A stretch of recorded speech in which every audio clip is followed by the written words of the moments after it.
and welcome to another episode of Mindset Over Matter. I'm your host, Gabby Gooding, and today I'm really excited to have Chris Burns join me to dive into the topic of business and mindset, which is what we're all here to listen to on Mindset Over Matter. So, Chris, thank you so much for joining and welcome to the show. Thank you so much for having me. I'm excited to be here. Awesome. So just to get us started, I would love it if you could share just in a nutshell about your story, because I know you used to do a different type of work and now you're doing some new things. So I'll turn it to you to just in a nutshell tell us what you're about. Yeah, always doing new things, always something in the hopper. So I've been in marketing for about 20 years, and that's really my core business and my core offering. It's my passion.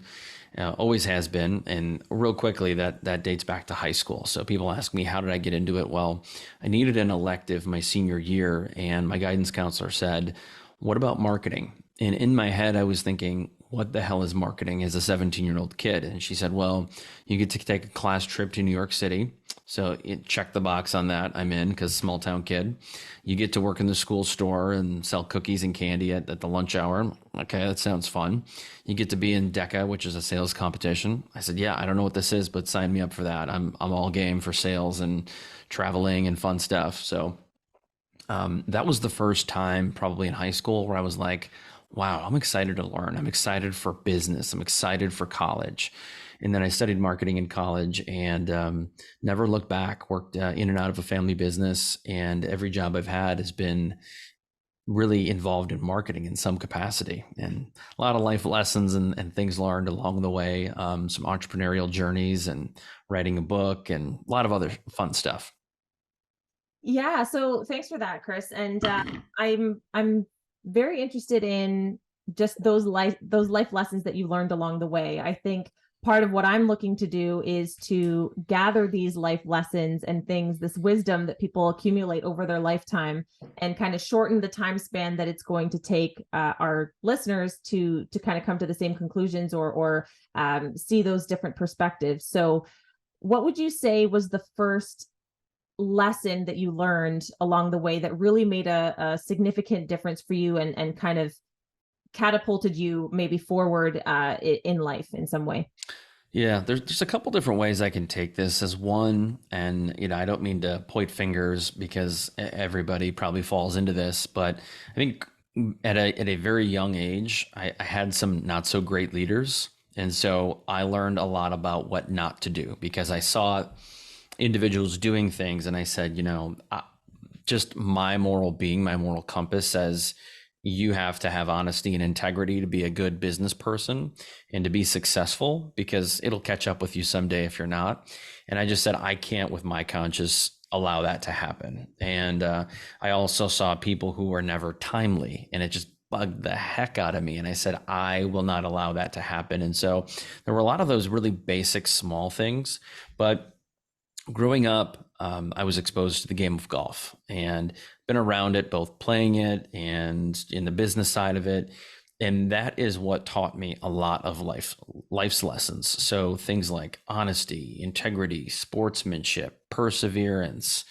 And those are really some of the core values that, a lot of sports can teach you those things, but golf is one of them that teaches so many core values and life skills that you can apply to anything in the world, from relationships and marriage to friendships to business, life, leadership, and everything else that goes between that. And if you have those things, you're going to have high quality relationships, you're going to have high quality things in your life, and you're going to have a lot of value.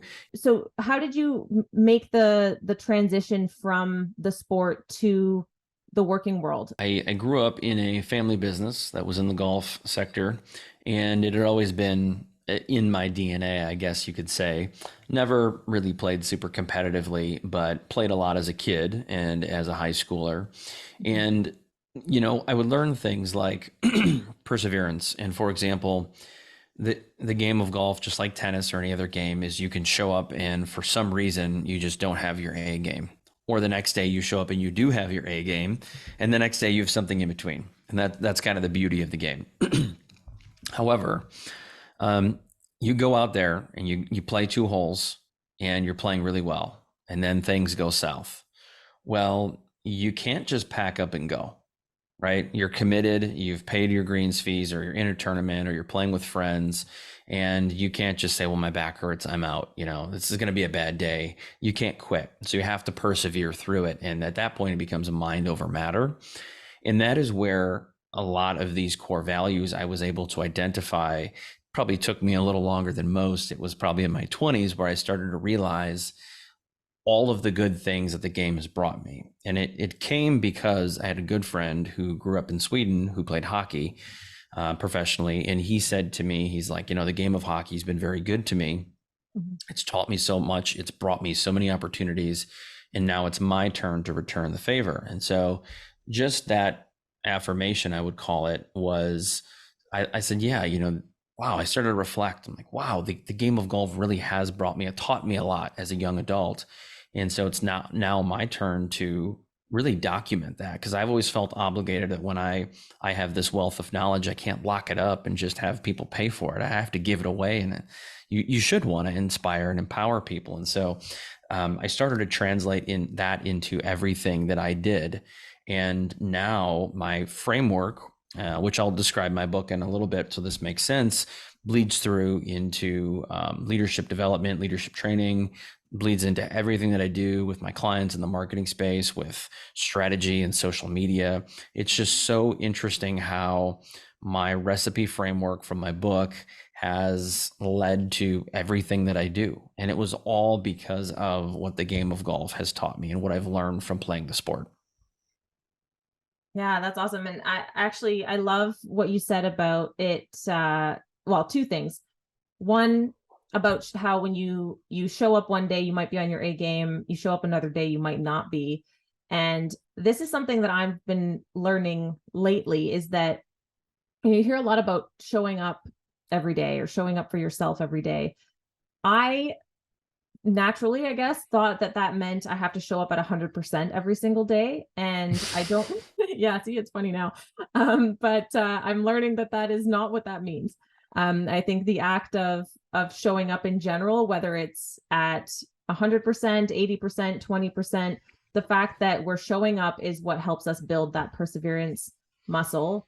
And even the fact that you said that you can't leave, right? You play a couple good holes and then things go south. Not leaving it seems so simple, but to me, that translates to an experience I had in the working world where, due to some very intense and sad personal circumstances that I found myself in at the time, my work performance was not good. And I thought to myself in that moment that I started out so strong. Actually, it's so interesting, the parallels. I started out as like top employee in my Mhm. first few months, and then things really got bad. And I thought that my only option was to leave and start somewhere else fresh. However, I really liked the organization that I was working with. I'm still with them now. And I liked my team. And so I was kind of at this point where I thought, okay, I don't want to leave. So that means that my only other option is to actually work through it and to show up every day and try to be just a little bit better than the day before, and understand that I'm not going to have perfect days every day. And I really had to kind of turn my reputation around at work, which is a massive, slow turning thing that takes a lot of time. And it is that perseverance muscle, I think, that helps us achieve those things. Mhm. Well, let's get something out of the way. Perfect doesn't exist. Beauty is in the eye of the beholder. And I have a quick story of kind of how I came about this. Was probably back in 2010, 2012. I was interviewing for a job with Quicken Loans, and someone had told me that I knew worked there, said, hey, you need to take a look at the core values of the company. And I said, well, it's all the same, whatever. I just kind of brushed it off. But I really did. I read it, and they have a book about the company, because it's a very interesting company. And they have these things called Quicken Loan isms, which are just a fancy way for saying their core values and their beliefs. And one of them was good is good enough. And in a nutshell, they basically said perfect doesn't exist. And for those people who spend an extra hour or two trying to manicure a document or a graphic design or whatever it might be you're working on, is probably just a waste of time. And so get something to where it meets your standards, Doesn't have to be perfect. It just has to be good enough. And they want output, they want efficiency, they want productivity. And it resonated with me and it stuck with me for a long time. And I realized that if you look at the game of golf, there are literally, from Jack Nicklaus to Tiger Woods to Arnold Palmer, and I don't expect anyone listening to know all these people, but they all swing the golf club a little bit differently. And if you look at Jeff Bezos to Elon Musk to insert any well-known CEO from any part of the world, any background, they're all going to lead a little bit different. Now, you could argue that they all have the same top 5 fundamentals of A, B, C, D, E, etc., but they all do things a little bit differently. And I'll go back to my recipe a little bit later, but I think once you understand that perfect doesn't exist, you just need to bring your best self to work every day and bring your best self, to your relationship and your spouse and such, that that is really a key that unlocks the next door. But I say this, in order to do that, you really have to practice self-care. And this means a lot of different things to a lot of different people. But what I say is, and I had a health situation several years ago, it was a bit of a scare. And I chose to change my circumstance I said, I'm not going to take all these crazy medicines. I'm not going to spend all that money. I'm going to try to go holistic and just prioritize sleep, eat better, drink less alcohol, try to have more structure in your day. There are a lot of things that I do for mental health care, which is, what do you enjoy doing? What are some of your hobbies? It could be taking walks, exercising, playing golf, working out, gardening, whatever your thing is, hiking, doesn't matter. Do those things, because unless you're being selfish, you can't be selfless. And when you become to that point where you can become selfish to be selfless, you can bring your best self, your whole self, to everything that you do everywhere. And it doesn't mean you're always perfect, but you're trying your best. You're doing the best that you can at that day. And as I said before, we're going to have days where we're firing on all cylinders. We're going to have other days where it's like, that was just okay. It was just all right. And then you're going to have those days where it's like, oh, wow, how did I get through the day today? And that everybody has that. But you just, if you take care of yourself, you're going to have more of those good to really good days.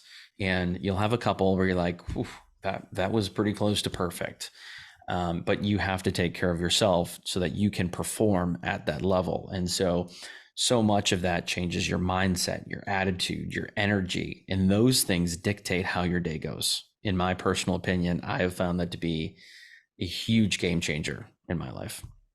Yeah, and I'm so happy you said that, because I think if I said to someone that their mindset can affect the things that they do in their day, the way they see the world in their life, I don't think anybody would, say that I'm incorrect or disagree with me. But what I'm also learning is that you can impact your mindset by doing other things. Like, it's the cause and effect is not what maybe people think that it is. Of course, your mindset can affect things, but the things that you're doing outside, like just in your life, like the self-care items that you said, can also affect your mindset, right? If I don't have a good night's sleep, my mindset is not going to be great the next day, because I'm just not at my best physically. If I'm feeding myself toxic foods and like alcohol too, to a degree that's not maybe healthy or sustainable, then yeah, I'm not going to be at my best self, and it's going to be harder to think clearly and to kind of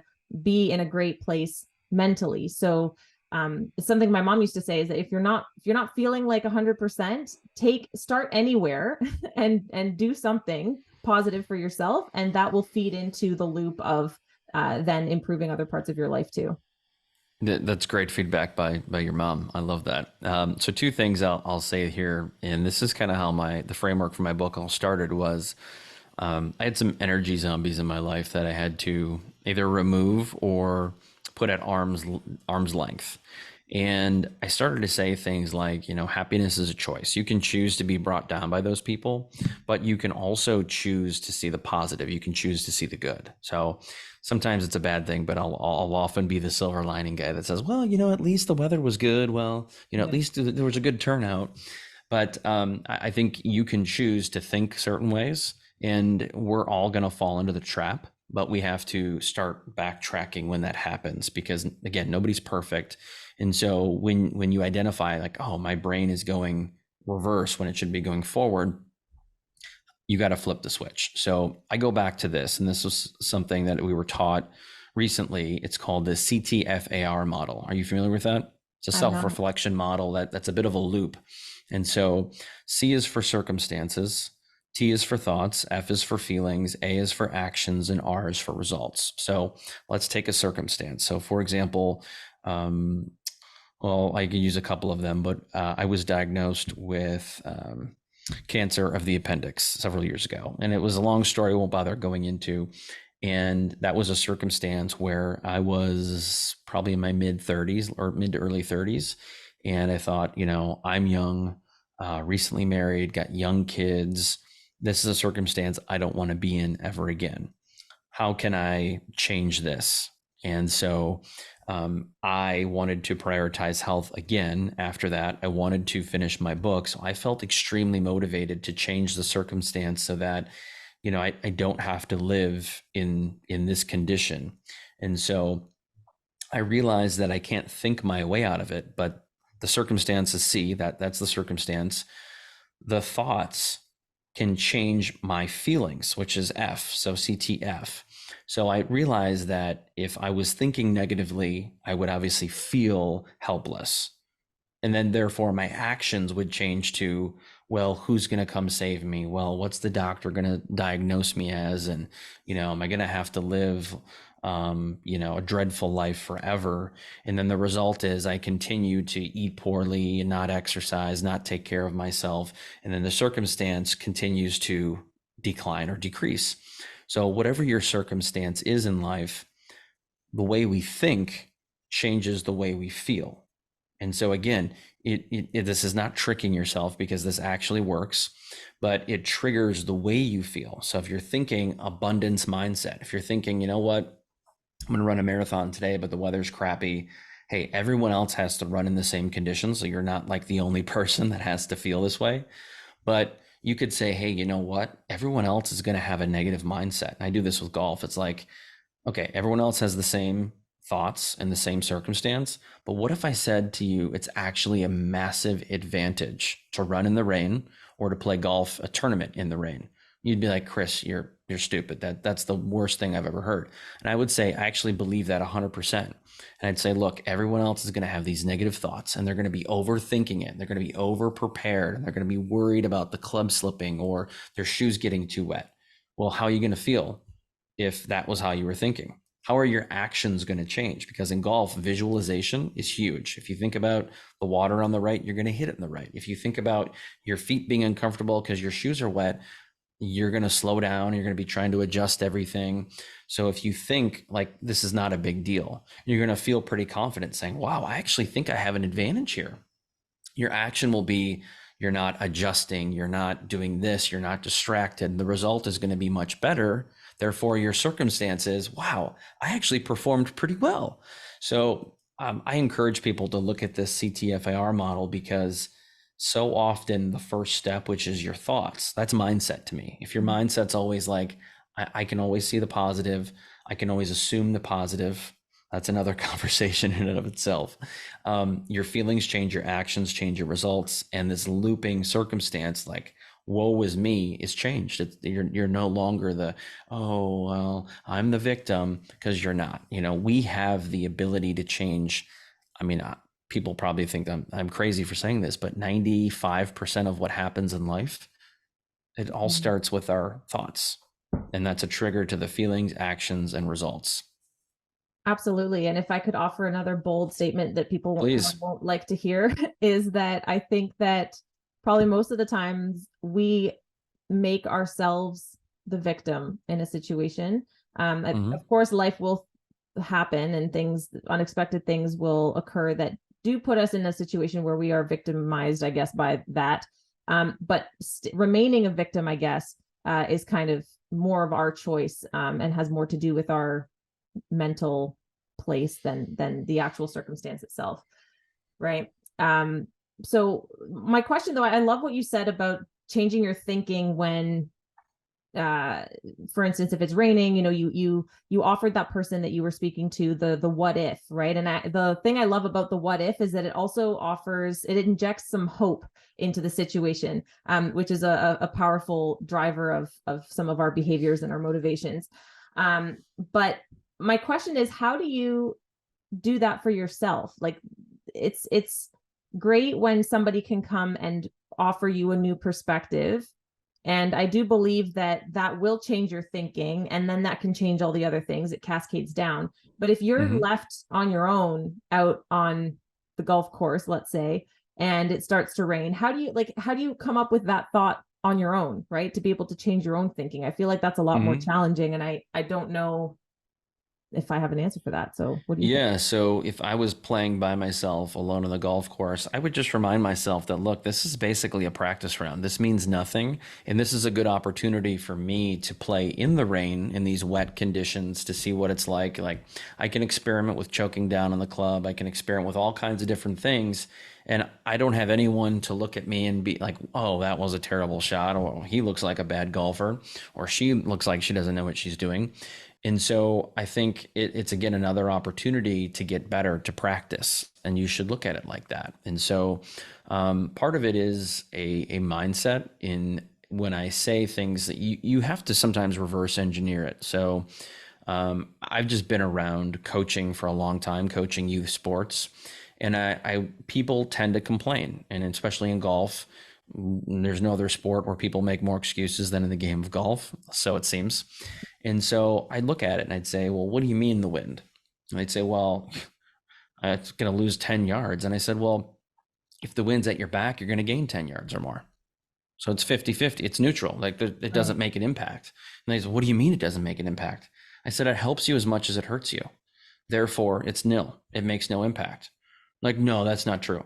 I said, well, if you overthink it and you change your stance and your grip and your ball position, now you're doing things you don't normally do.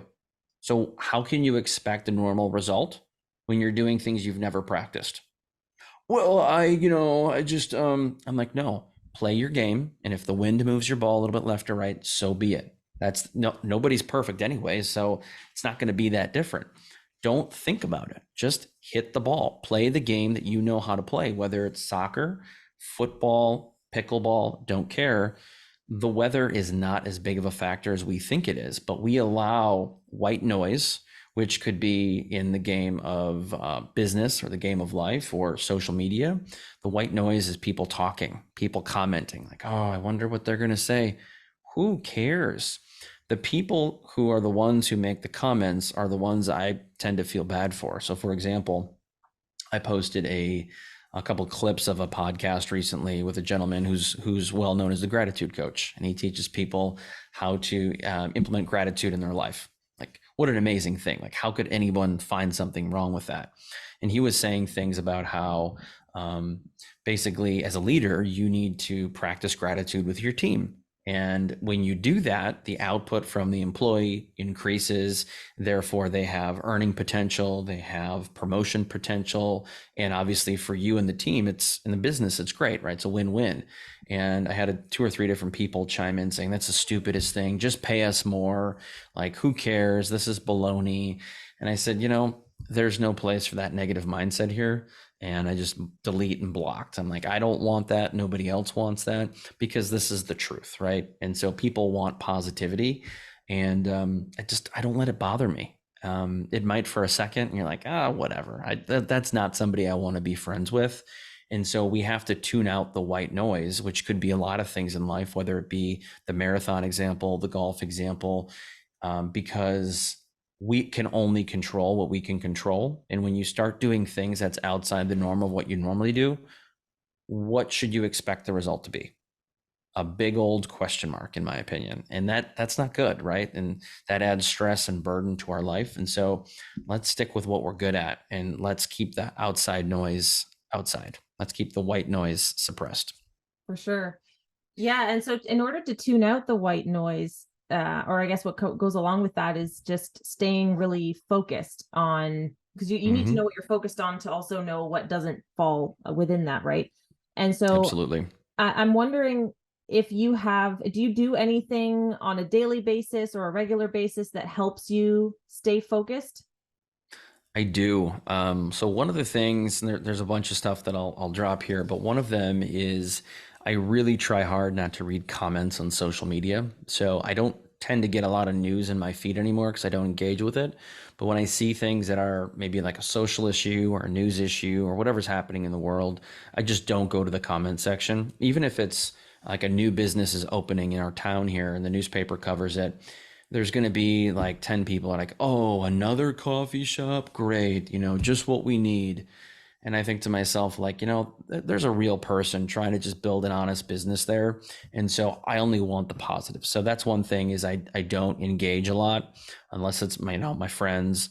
So tuning that out is really helpful because that can distract you and it can actually get your emotions too high or too low. And that's never a good thing. Number two is that I think if you want to keep that white noise eliminated, this drives some people nuts, but I only check my inbox about twice a day. Sometimes more, but typically it's once or twice a day, depending on what I have going on. And I'll put my phone in airplane mode and I'll put on some what's called lo-fi music. And it's basically voiceless, just kind of background elevator music. And it allows me to get into a zone of productivity and efficiency just to focus on the one thing.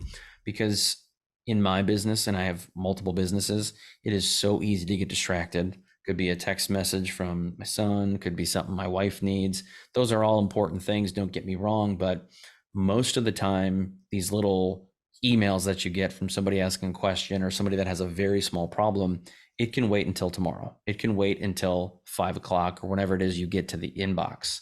But if you don't get that project done and you keep getting interrupted, you are now going to increase the stress, the burden, the anxiety that you have, and nobody's perfect again. So why not get that done and check off the biggest thing on your list in the beginning of the day so that you can eliminate the white noise. And one of the things I'll do is I keep 2 notebooks. One is for just some passion projects, like a book I'm working on and some other things I have going on. And then one is like my actual business stuff that I need to get done this week. And I've got my couple businesses outlined. I've got the things that are most important highlighted, and I check stuff off every single day. But the night before, try to look at it, try to identify what are the 3 big things got to get done tomorrow. So when I wake up and I sit down here, I say, okay, I know what I got to do. It's pretty simple. Let's get locked in. Let's eliminate the white noise, and then let's focus. And that's what's helpful for me. Could be very different for other people, but I think you have to filter it. And if you know that there are people or friendships that are adding a lot of that white noise, you may have to find different friends. You may have to put them at arm's length, which is not easy to do, but you can't get distracted and you can't let people pull you down. And it's so easy because in the social media world, there's so many opinions. There's a lot more negativity. People don't even know they're doing it. That's the hardest part. And so sometimes you have to insulate yourself, and it's okay to do that. Yeah. And you know what I've noticed over the last handful of years is that I'm noticing that negativity in general, and this applies to social media, this applies to gossiping, at work and things like that. It's a really cheap way to connect with people in a Yeah. very, for the very short term, I think. And I also noticed that on social media, I like what you said about not engaging with negative comments or comments in general to hopefully avoid the negativity. But something that I noticed is, or I'm trying to do, is not even engage with negative content that I might see on my personal Instagram page. Let's say I'm scrolling through, or you see these reels or TikToks, and it's something like, I don't know, somebody's complaining about how they don't want to be at work and they can't wait until the day is over or something like that, or any kind of negativity like that. As soon as they post it because it's relatable. Of course, Mm-hmm. I've had days where I didn't want to be at work either, but the fact that I am tempted to like that or reshare it, to me that's like a signal to myself that I'm aligning with that, and I'm aligning with that negativity.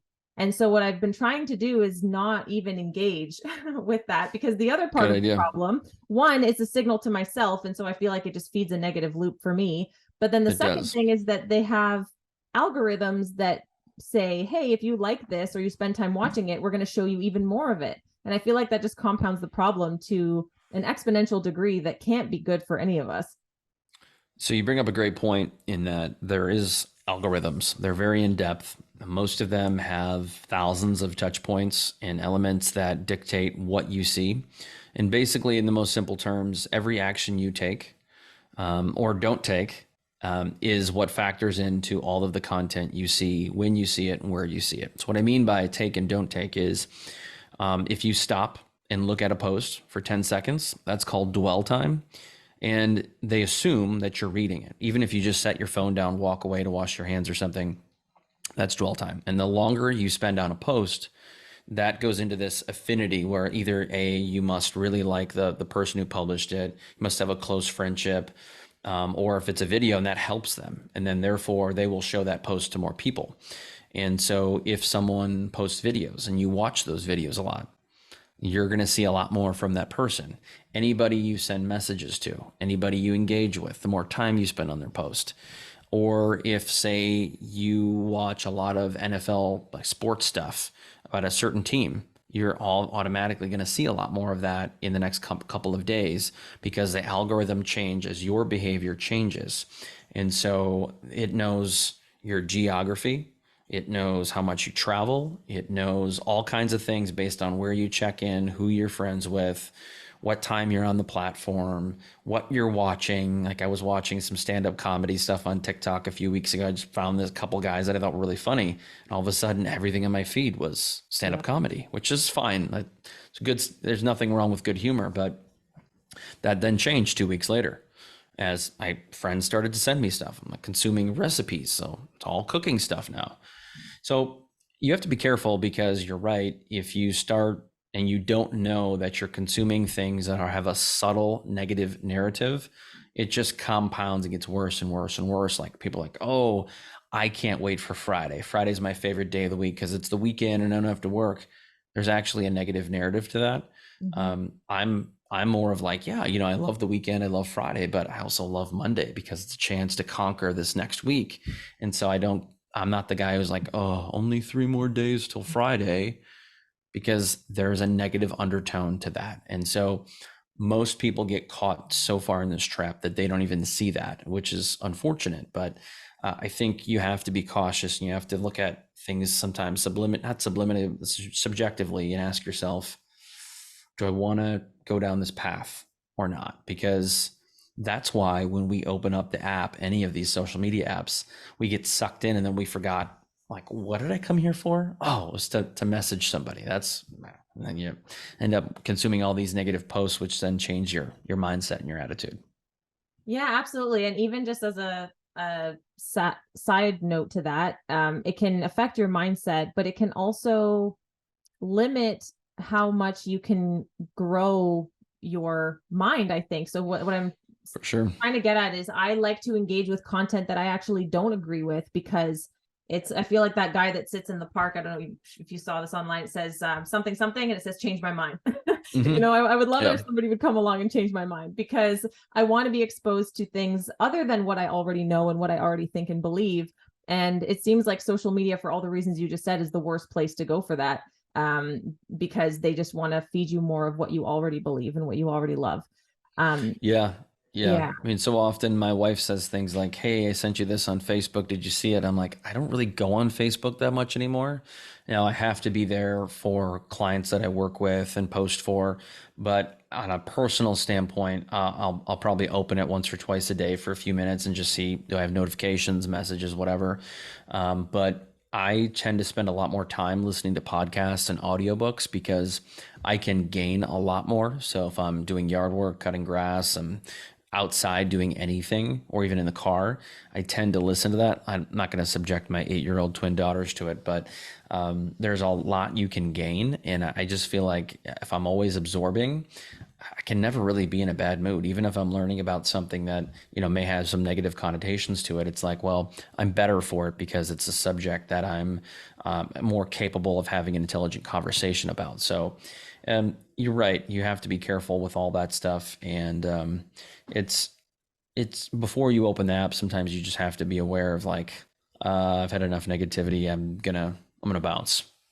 Yeah, absolutely. And it's happened to me before where I've almost felt too affected by just outside energies, like people's energy, even that goes into the things that they post. Yep. And I will delete the app for a few days or a week or two, or sometimes it's a Good month idea. or two, because I want to recenter with myself and my own thoughts or change my inputs. Basically, we're basically like sponges, right? Or like an input output kind of Very machine. much. And everything that we choose to engage with, well, everything we engage with, whether we know that we're choosing it or not, I think forms our sense of self as well. So It um does. so very important thing to keep in mind. Now, just before I forget, you mentioned earlier something about a recipe, and I don't know if you've already covered it, or if so, please, if you could recap, or if you want to get to that, because I know it's something that we've talked about in the past, and I would love it if you could Mhm. tell us what that's all about.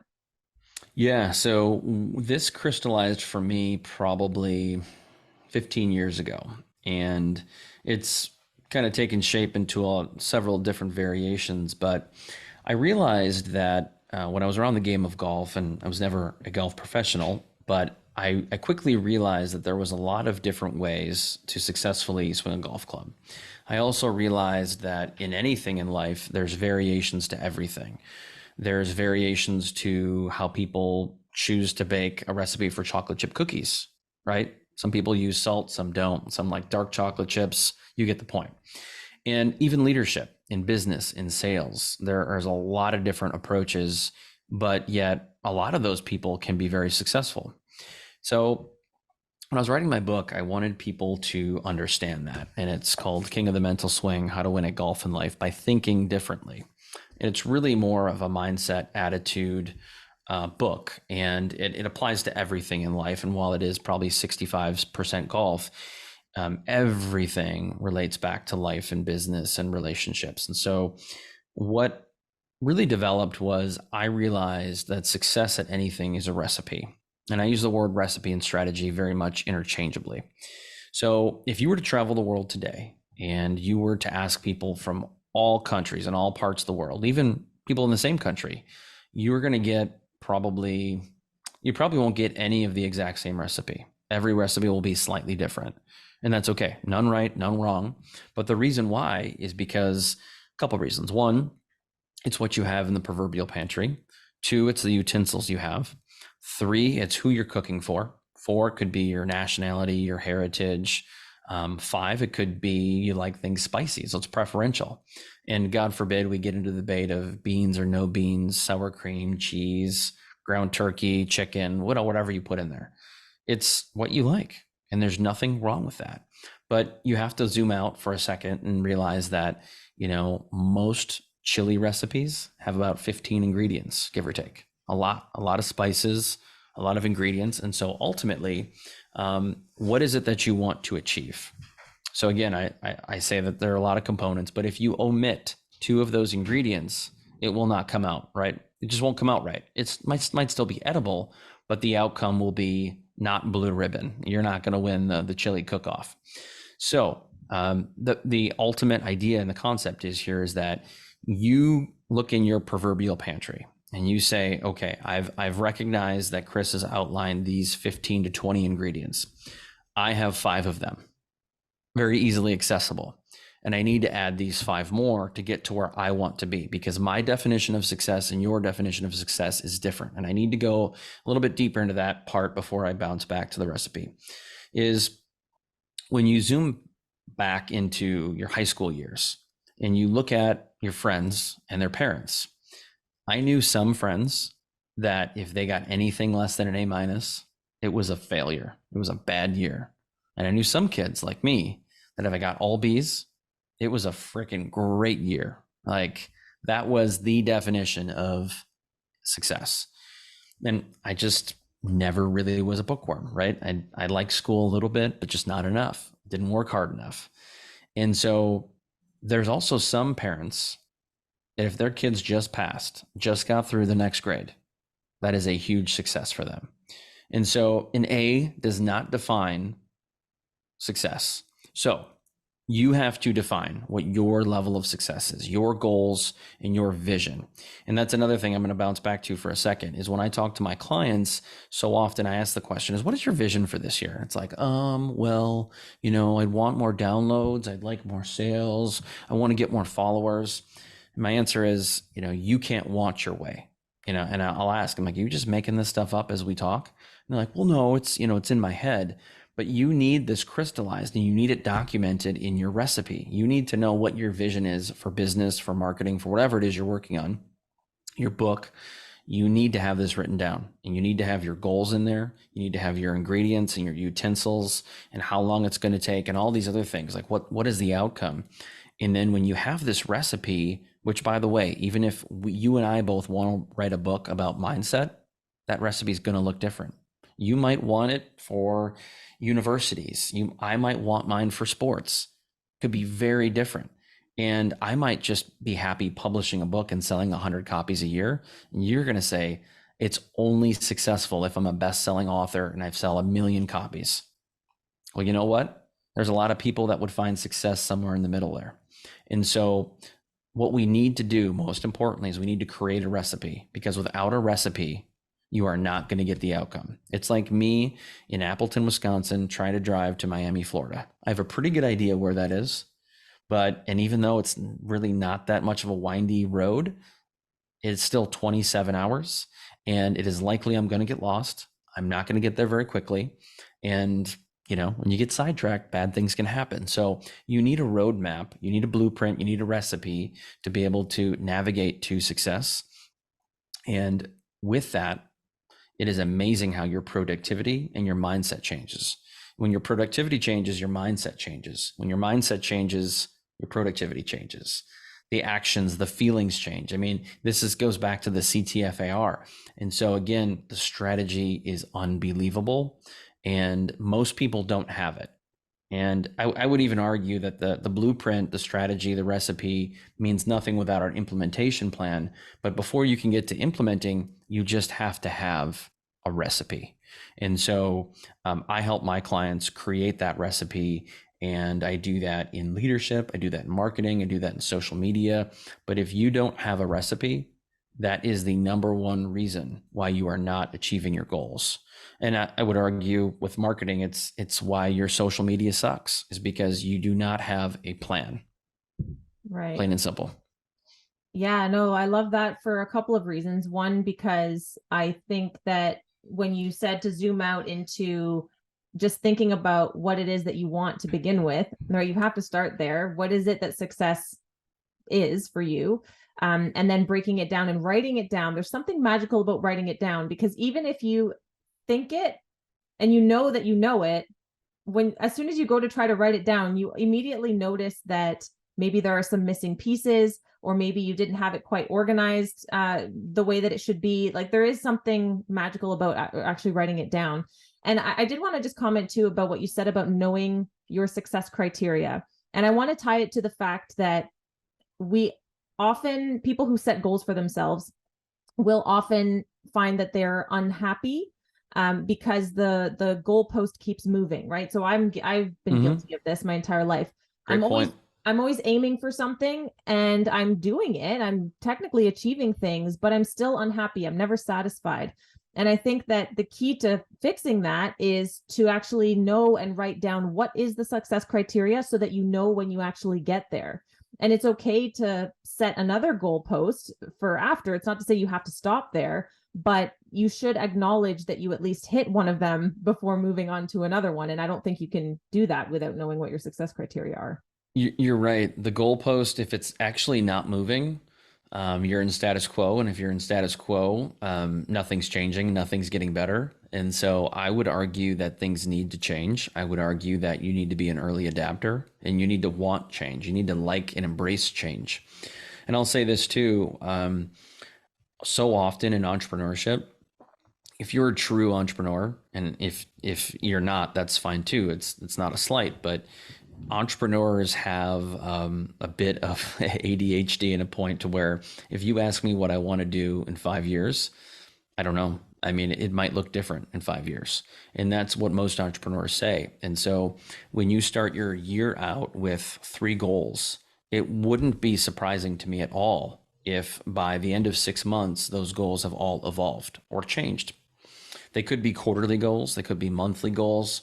It doesn't matter as long as you have goals.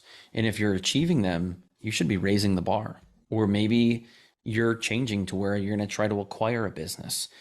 It should always be evolving. And if it's not evolving, which is change, by the way, it's the same.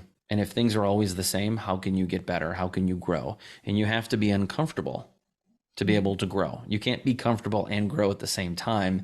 And if you think you are, then your rate of growth is about this much, and my fingers are about a quarter of an inch apart.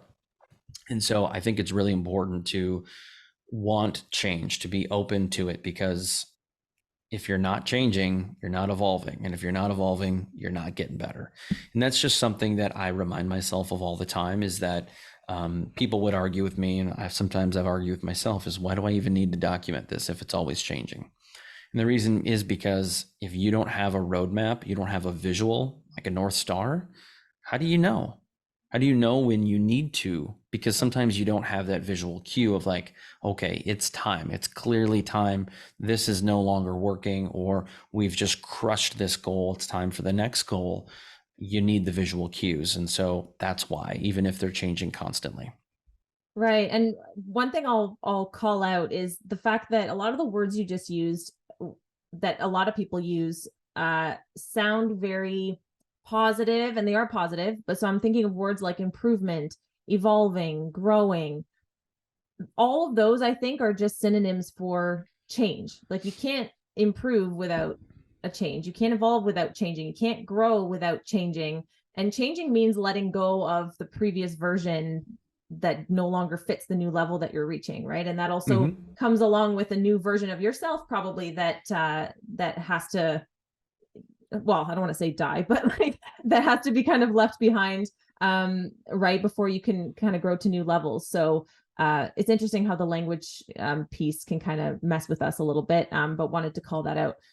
So, Chris, I know I'm looking at the time and I feel like I could talk to you forever, but just before we wrap things up, I want to thank you for everything that you've shared, because I think a lot of it's very practical and tangible, which I know is difficult to deliver on sometimes when we're talking about these intangible things like mindset, and attitudes and success, because it really is different for everybody. So thank you for everything that you've offered us today. But My pleasure. before we wrap up, I do want to ask, if people wanted to learn more about you and your work and what you're up to, where can they find you? Yeah, if you found anything that I said today interesting or potentially helpful for you, you can connect with me on social media. I'm pretty much everywhere online. My favorite platform is LinkedIn. You can find me there. It's in/Chris B. Burns. There's 2 B's in the middle. You can also find me on my personal website, which is iamchrisburns.com. There's a book now where you can find my calendar and you can book time with me. There's a free 15-minute opportunity. There's no sales pitch unless you want it. And I do a lot of leadership training and development. A lot of that is the stuff we talked about today. It's just that our framework tends to bleed through in everything that we do, everything that I do, and even into marketing. And I believe that so much of this stuff is mindset and strategy. That is the foundation of success. That is the core of building yourself and your business to the next level. And I think once you have a really strong foundation, you can build a big, beautiful home on top of that, and something that's going to be very valuable for a very long period of time that will only appreciate from there. And so I think if you're looking for the keys to unlock and go from renting space in your mental domain to owning real estate in your mental domain, I would love to help you. And even if it's just having a free conversation, please let me know. Or if you want to listen to some of this stuff, we have a podcast called hustlenationpodcast.com. It's on all streaming platforms where you can learn from all these great guests that we have on the show. Very good. Thank you so much, Chris. I'll be sure to check more of that out. And I highly recommend Chris to anyone who is listening and is fascinated with all the things that he's shared, just like I am. So thank you once again, Chris, for your time today. I do like to also thank our listeners, as always, for their time and attention. Please make sure to check us out online and subscribe to both podcasts if you're interested, so you don't miss out on more amazing content like what we heard from Chris today. So thanks once again, and take care. Thank you.